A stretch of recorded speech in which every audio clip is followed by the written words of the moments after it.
Thought crime के नाम से आए हैं। Hello hello. हेलो, आवाज हाँ आ जी, रही है क्या गालिब? हाल है? आ रही है। हाँ जी, क्या बात करेंगे? जी गालिब, मैं यहाँ पहले भी आ चुका हूँ। कोई कुछ अर्सा पहले आया था, काफी अरसे के बाद आया हूँ। एक इसलिए आया था कि मैंने वो अवैस इकबाल और वो कैसर अहमद राजा की डिबेट देखी थी इवोल्यूशन के हाँ ऊपर। आपने भी आप भी कर चुके हैं उसके साथ, कैसर राजा के साथ। तो है तो वो एक इज नट चॉप, कैसर राजा जो है। लेकिन हम्म उसमें जो उसने पॉइंट्स उठाए ओवैस के अगेंस्ट, ओवैस के साथ वो जो पॉइंट्स ले रहा था, वो स्टीवन सी मायर और वो जो इंटेलिजेंट डिजाइन के जो है ना प्रोपोनेंट्स, माइकल बी, स्टीवन सी मायर, उनकी बातें करता है वो सारी। वहाँ उनकी बातें वो चोरी करके करता है। तो हाँ, उसमें जो मैं आज स्टीवन सी, मुझे नहीं पता था कि स्टीवन सी मायर कौन है और क्या, तो उस पे मैं आज देख रहा था उसका। मैंने वो यूट्यूब के ऊपर वो एक उसके साथ उसकी मैंने क्या नाम है, किताब पढ़ी है। उसकी मैंने किताब पीटर। पढ़ी है। मैंने उसकी किताब, एक है ना उसका जो रिसेंट उसकी बुक है, उसका आधा को ओवरव्यू मैंने देखा हुआ है। तो ये उसमें स्टीवन आपका सी क्या मायर कॉमेंट? बायोलॉजिस्ट है भी नहीं है यार, वो तो फिलोसफर है यार। हाँ बिल्कुल बिल्कुल, फिलोसफर है। ऐसे फजूल फजूल चवल सा बंदा है वो। अच्छा, तो वो उस पे आपका पादरी है। क्या, उसके? हाँ, पादरी है वो। पादरी है।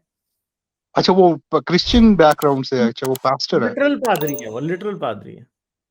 अच्छा अच्छा अच्छा अच्छा पादरियों अच्छा। ने सारों ने, विलियम लेन क्रेग हो गया, ये हो गया, और इन्होंने फिलॉसफी की डिग्रियां की होती हैं। और अमेरिका में फिलॉसफी की डिग्री लेना, पीएचडी करना बहुत आसान काम है। अच्छा ठीक अच्छा है। अच्छा अच्छा अच्छा। हाँ। उ- उसका जो आज मैं देख रहा था, एक टॉक थी और इन्होंने जिसमें वो। आमतौर पे सारे बाइबल स्कूल से पीएचडी की होती है। ठीक है।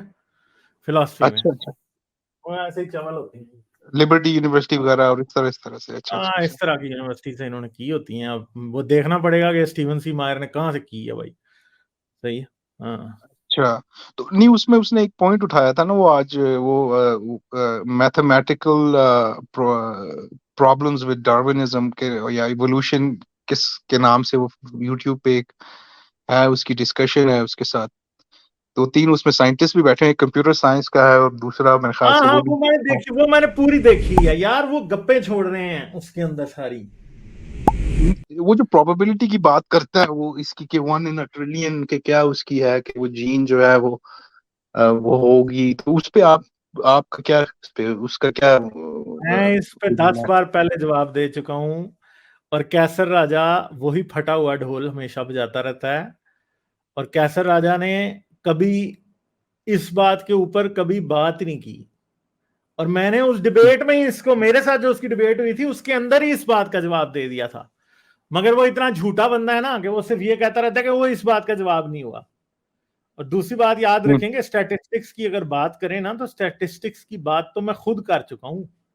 ठीक है। हम्म पहली बात तो ये है कि स्टीवन सी मायर और माइकल बीही वो दुनिया के साथ एक झूठ बोलते हैं। वो ये कहते हैं कि म्यूटेशन सिर्फ और सिर्फ पॉइंट म्यूटेशंस की तरह होती है। और फिर वो कहते हैं कि ये तो एज ऑफ द मल्टीवर्स में भी पॉसिबल नहीं है। और ये दुनिया का सबसे बड़ा झूठ है। क्यों? इस वजह से कि म्यूटेशन सिर्फ पॉइंट म्यूटेशंस नहीं होती। आपको मैं एक बात बताता हूं, बायोलॉजी में क्या बड़ी बड़ी म्यूटेशंस पॉसिबल हैं कि नहीं, इस बात का मैं आपको एवरीडे सबूत दे देता हूं अभी। आपको पता है कि जितनी किस्म के कैंसर्स हैं ना, ज्यादातर किस्म जी। के, ये हम्म, असल में बहुत बड़ी बड़ी म्यूटेशंस होती हैं। कैंसर जिनसे बनते हैं, जितने आपकी बॉडी के अंदर ट्यूमर्स बनते हैं, बेनाइन ट्यूमर्स जितने भी हैं, वो भी म्यूटेशंस की वजह से बनते हैं। जितने आपके स्किन के ऊपर वो नहीं बन जाते काले, उनको इंग्लिश में क्या कहते हैं यार, मेरे ज़हन से निकल गया। टैग जो होते हैं, वाट्स स्किन टैग। वाट्स और टैग्स जो हैं, हाँ ये सब की हाँ। सब म्यूटेशंस की वजह से बनते हैं भाई। ठीक है। हम्म वाट्स हम्म तो चलो वायरस की वजह से बनते हैं ना। जो टैग्स हम्म है ना, ये म्यूटेशंस की वजह से बनते हैं असल में। स्किन सेल्स के अंदर म्यूटेशन हो जाती है, उसकी वजह से बनते हैं। अब प्रॉब्लम ये है कि कैंसर कैसे होते हैं।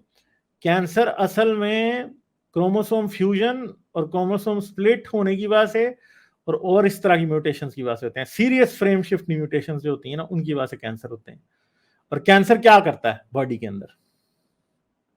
बेसिकली कैंसर असल में कई किस्म के ऐसे कैंसर हैं जिसमें एक क्रोमोसोम टूटता है और जाके किसी और क्रोमोसोम के साथ मिल जाता है। जब वो दूसरे क्रोमोसोम के साथ मिलता है ना, तो पूरे का पूरा सिस्टम खराब हो जाता है, और वो सिस्टम खराब होने की वजह से कैंसर बनना शुरू हो जाता है बॉडी के अंदर।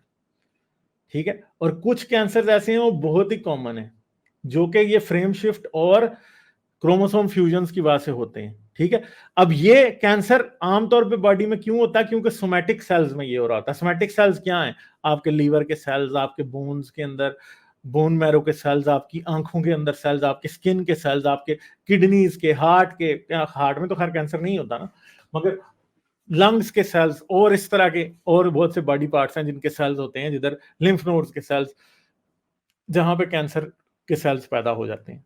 क्योंकि वहां पे सोमैटिक सेल्स के अंदर, जो कि बॉडी के आम सेल्स हैं, उनके अंदर एक खास किस्म की म्यूटेशन हो जाती है। अब मसला ये है कि वो म्यूटेशन जिसको ये कह रहे हैं कि वो in the age of the universe कभी नहीं हो सकती, एक प्रोटीन की mutation in the age of the universe कभी नहीं हो सकती, आपकी और मेरी बॉडी के अंदर ही उससे बहुत बड़ी म्यूटेशंस कहीं हुई पड़ी हैं।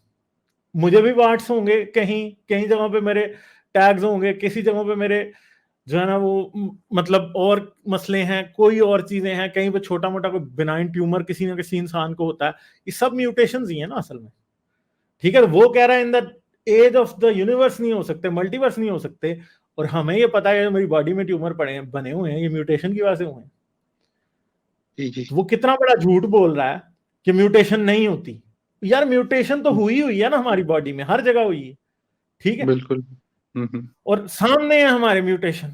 कोई बर्थ मार्क है आपका, तो उसके अंदर भी एपिजेनेटिक चेंजेस हैं, इस वजह से आपका बर्थ मार्क बना हुआ है। तो बहुत सी चीजें ऐसी, कैंसर तो है ही म्यूटेशन है, चाहे जहां भी आप चले जाएं। अब मसला यह है कि वो ये कहेगा, झूठ बोलेगा आपसे कि म्यूटेशन जी, वो फिर इस बात से भागेगा। पहली बात तो ये है, या आप जाके बेशक क्वेश्चन कर लें, उससे भागेगा और उसे समझ भी नहीं होगी इस बात की, मैं आपको ये भी बता दूं। दूसरी बात यह है कि इस बात से भागने के अलावा दूसरा जो एक डिफेंस ये ले सकते हैं, वो ये कह सकते हैं कि भाई ये एवोल्यूशन तो नहीं है। हाँ जी, हम कह रहे हैं कि ये एवोल्यूशन नहीं है, ठीक है, मगर ये म्यूटेशन तो है ना। दूसरी बात है म्यूटेशन है, और तीसरी बात ये है कि अगर यही चेंज जो कि सोमैटिक सेल्स में हो रही है, अगर जर्म लाइन में हो जाए तो वही एवोल्यूशन बन जाती है फिर। ठीक है, अगर क्रोमोसोम इन्वर्जन्स और क्रोमोसोम फ्यूजन्स अगर जर्म लाइन में हो जाए तो वो क्या बन जाती है? म्यूटेशन बन जाती है, बहुत बड़ी एवोल्यूशन बन जाती है, जैसे कि हमारे क्रोमोसोम 2 में हुआ है। वही जब आपके सोमैटिक सेल्स में दो chromosomes end to end join हो जाते हैं तो एक कैंसर बन जाता है। यही काम हमारी जर्म लाइन में हुआ कि क्रोमोसोम 2A और 2B आज से कई मिलियन साल पहले इंसान के एंसेस्टर्स में फ्यूज हो गए थे, और वो क्या बन चुकी है? वो हमारी एवोल्यूशन का एक मेजर स्टेप बन चुका है। और आज हमारे पास कई और ऐसे जानदार हैं जिनमें वो म्यूटेशंस, जिनको ये कहते हैं कि बहुत बड़ी म्यूटेशन है, वो नॉर्मल सी बात है। ठीक है, तो प्रॉब्लम ये है कि जब ये लोग कहते हैं ना कि पॉइंट म्यूटेशन अकेली म्यूटेशन नहीं है। दूसरी बात है कि हमने क्रोमोसोम फ्यूजन की बात की, क्रोमोसोम के स्प्लिट होने की बात की, फ्रेम शिफ्ट्स की बात की, इसके अलावा इतनी और किस्म की म्यूटेशन है, ट्रांसपोजेबल एलिमेंट्स हैं। वायरस आपके अंदर नया जेनेटिक मटेरियल डाल देता है जिसकी वजह से आपकी म्यूटेशन हो सकती है। और ये बात याद रखेंगे, वायरस एक ऐसी चीज है कि वो जर्म लाइन में भी नया मटेरियल इंसर्ट कर देता है।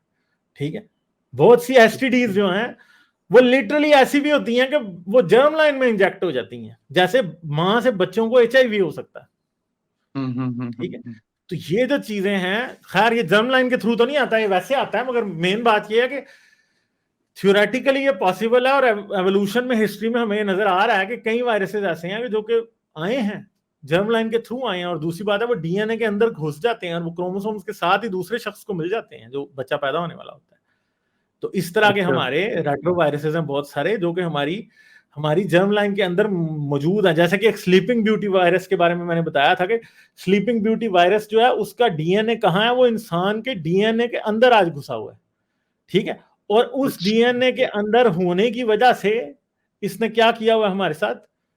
उस स्लीपिंग ब्यूटी ने हमारे साथ ये कर दिया हुआ है कि हम असल में आज वो वायरस को दोबारा से जिंदा किया जा चुका है। ठीक है, स्लीपिंग ब्यूटी वाला जो वायरस है।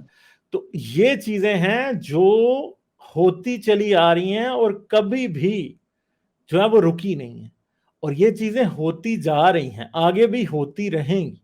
ठीक है। तो ये मसला है कि हम ये सारी चीजें 10 बार उस शख्स को बता भी चुके हैं, मगर वो क्या करता है, वो क्योंकि उसने सिर्फ मैं ना मानू की रट्टा है और सारी बस बातें बकवास हैं और कुछ भी नहीं है, ये बातें हैं। तो म्यूटेशंस तो भाई बहुत से किस्म की हैं जो कि होती हैं, ठीक है। जैसे मैं आपको ये बता देता हूं कि यहाँ पे मैंने उन्हीं दिनों में एक स्लाइड बनाई थी जो कि मैंने इस जनाब के साथ जब मेरी डिबेट हुई थी तो मैंने उसमें ये नहीं दिखाई थी, मगर बाद अज़ा मैंने इसे कवर किया था। इसका मैंने टाइटल रखा था म्यूटेशन हैपन्स, ठीक है। तो अब ये बात याद रखें कि ये जीन डुप्लीकेशन की एक म्यूटेशन है, जैसे यहाँ पे नजर आ रही कि एक जीन जो कि क्रोमोसोम में एक जगह था वो उठ के दूसरी जगह पे फिर कॉपी हो जाता है, ठीक है। तो ये जीन डुप्लीकेशन है, ठीक है। तो अब आगे आप ये देख सकते हैं कि ये स्मॉल स्केल म्यूटेशन है जिसे फ्रेम शिफ्ट म्यूटेशन कहा जाता है, कि यहाँ पे एक एलिमेंट जो है ना, यहाँ पे न्यूक्लियोटाइड पेयर सब्स्टिट्यूशन के इसकी जगह एक नया आ जाएगा, इसकी वजह से सिर्फ ये वाली एक प्रोटीन डिफरेंट होगी। मगर यहाँ पे और कई किस्म की फ्रेम शिफ्ट म्यूटेशन है, अगर एक पेयर डिलीट हो जाए तो उसकी वजह से, क्योंकि कोडान जो होता है वो 3 पेयर्स का होता है, जैसे यहाँ पे है, ठीक है, 3 बेस पेयर्स का होता है। ये यहाँ पे ऐसे लेजर पॉइंटर ले लूं, ये 3 बेस पेयर्स का एक होता है। अब जारी बात है अगर ये वाला डिलीट हो गया तो अगली अब यहां से शुरू होगी, ठीक है। यहाँ पे यहां से डिलीट हुआ तो फिर एक और तरह का बन जाएगा। तो कई किस्म की म्यूटेशंस होती हैं, ठीक है। जैसे आगे ये देखें आप, ये एक CCR5 म्यूटेशन है, ठीक है, जिसके अंदर HIV की इम्यूनिटी, या कि एक इंसान ऐसा है कि जिसके अंदर एक खास म्यूटेशन हुई है जिसकी वजह से उसकी जो स्पाइक प्रोटीन है जिससे HIV का वायरस जाके कनेक्ट होता है वो डिफरेंट है। HIV कभी भी ऐसे लोगों को इफेक्ट नहीं कर सकता, और दुनिया में ऐसे लोग हैं। यूरोप की कुछ पॉपुलेशंस हैं जो ब्यूबोनिक प्लेग से गुजरी हैं, उन पॉपुलेशंस में HIV नहीं होती, ठीक है।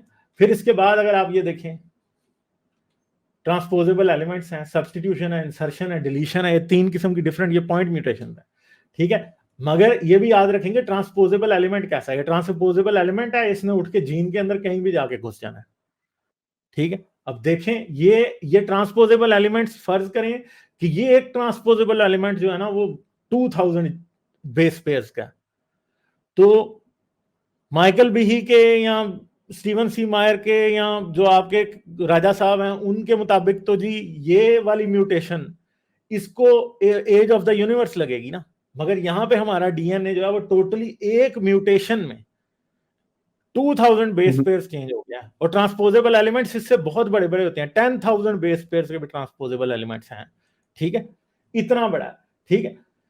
फिर ट्रांसपोजॉन्स हैं, उसके बाद हमारे पास रेट्रो एलिमेंट्स हैं, रेट्रो वायरसेस होते हैं। वो क्या करते हैं, वो अपनी एक कॉपी उनकी हमारे DNA में होती है, जब वो RNA में कन्वर्ट होती है कॉपी, वो दोबारा कॉपी किसी और जगह पे जाके इंसर्ट हो जाती है। अब कैसर राजा के ख्याल में तो ये इतने, यहाँ पे अगर ये ट्रांसपोजन रेट्रो एलिमेंट जो है वो 1000 बेस पेयर्स का या 500 बेस पेयर्स लंबा है, तो भाई ये तो कभी हो ही नहीं सकती in the age of the universe, और मल्टीवर्स भी नहीं हो सकती ना ये। अगर पॉइंट म्यूटेशन के थ्रू हम ये समझें कि ये वाली म्यूटेशन होगी कि 1000 बेस पेयर्स हमारे इस जीन के अंदर नए आ जाएंगे, तो वो तो कभी भी नहीं आ पाएंगे। मगर रेट्रो एलिमेंट्स के थ्रू ये रोज की बात है।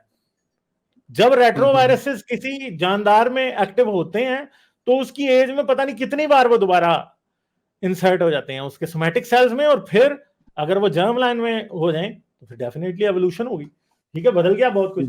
फिर इसके अलावा और बहुत सी ऐसी चीजें हैं, ये आप भी बात याद रखें, ये रेट्रो एलिमेंट्स हैं, छोटे छोटे, जो सबसे छोटा रेट्रो एलिमेंट है उसे ALU रेट्रो एलिमेंट कहते हैं। वो इंसान के DNA में हजारों बार पाया जाता है, ठीक है। और वो एलिमेंट जो है वो कई जगहों पे कॉपी हुआ होता है। फिर दूसरी बात है कि ये हीमोग्लोबिन का जीन है, हीमोग्लोबिन का एक जीन था, फिर जीन खुद अपनी कॉपीज बना के दोबारा DNA में इंसर्ट हो जाते हैं, ठीक है।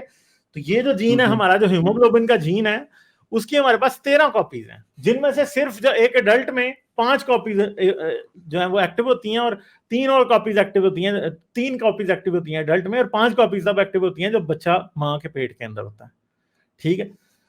और वो सारी कॉपीज तकरीबन एक जैसी हैं, और वो ये साबित करती हैं कि ये वो कॉपीज ये साबित करती हैं हमें कि हमारे अंदर जीन्स पूरे के पूरे कॉपी होके नई कॉपीज बना लेते हैं, और वो फिर कॉपीज जब थोड़ी बहुत म्यूटेट होती हैं तो वही जीन, एक जीन से 2, 3, 4 जीन्स होते हैं जिनके डिफरेंट फंक्शंस बन जाते हैं, तो कभी नया जीन जो है फ्रॉम स्क्रैच तो एवोल्यूशन बनाती नहीं है, एवोल्यूशन तो कभी भी कुछ फ्रॉम स्क्रैच नहीं बनाती, वो एक जीन से 2 जीन बना लेगी, 2 से 3, 3 से 4 बना लेगी। और हम ये जानते हैं कि हमारे पास जो ग्लोबिन जीन है, जो कि हीमोग्लोबिन बनाने के लिए लाजमी होता है, उसकी एग्जैक्टली उतनी ही कॉपीज हैं जितनी चिंपैंजी के अंदर होती हैं। और हमारे अंदर 2 क्लस्टर हैं उसके, एक के अंदर 9 कॉपी, एक के अंदर 7 कॉपीज हैं और दूसरे के अंदर 6 कॉपीज हैं, ठीक है। और वो दोनों के दोनों क्लस्टर हमारे चिंपैंजी के, बनोबो के और गोरिल्ला के सेम है, ओरंगुटान के वो डिफरेंट है, ठीक है। तो ये चीजें हैं सारी, ये सब कुछ ये जैसे ग्लोबिन जीन के अंदर दिखाया हुआ है, तो ये सारी की सारी चीजें, म्यूटेशंस इतनी किस्म की हैं, इवन कि आई थिंक कि हमें अभी बहुत सी म्यूटेशंस ऐसी होंगी जिनका पता भी नहीं है आज तक, ठीक है जी समझ गए। अभी तो म्यूटेशंस की सारी टाइप्स हमें पता भी नहीं लगी, हो सकता कल को पता लगे। ये चीजें हैं, वो इस तरह के लोग सिर्फ झूठ बोलते हैं, इस तरह के लोग सिर्फ और सिर्फ अपने मजहब को सच्चा करने के लिए इंतहाई बददयानती के साथ साइंस जो एवोल्यूशन के बारे में बताती है उसके बारे में झूठ बोलते हैं। ये मेरी बात आप याद रखिएगा, इससे ज्यादा ये कुछ नहीं करते हैं, ठीक है। हाँ समझ गए आप, थैंक यू, चलें ठीक है। बिल्कुल थैंक यू। एक और सवाल था, अच्छा मुझे नहीं पता था स्टीवन सी फायर पास्टर है, वो अगर मुझे पता होता तो मैंने तो पूछना ही नहीं था। आई थॉट कि वो कोई फिलोसोफर है और साइंटिस्ट है। एक और ये आपके पास एक आता रहता था, एक इब्ने मरियम, वो कहाँ, वो नहीं आ रहे अब, या वो उनका आजकल वो नहीं आ रहे, फिर आ जाएंगे किसी दिन, फिक्र ना करें आप, ठीक है चलें। फिर अच्छा मैं आगे चलता हूँ। Bye bye. Okay thank you जी। लाइक, शेयर और सब्सक्राइब करना मत भूलें। इसके साथ साथ आप मेरे चैनल को पेट्रियन पर सपोर्ट कर सकते हैं। पेट्रियन का लिंक वीडियो की डिस्क्रिप्शन में है।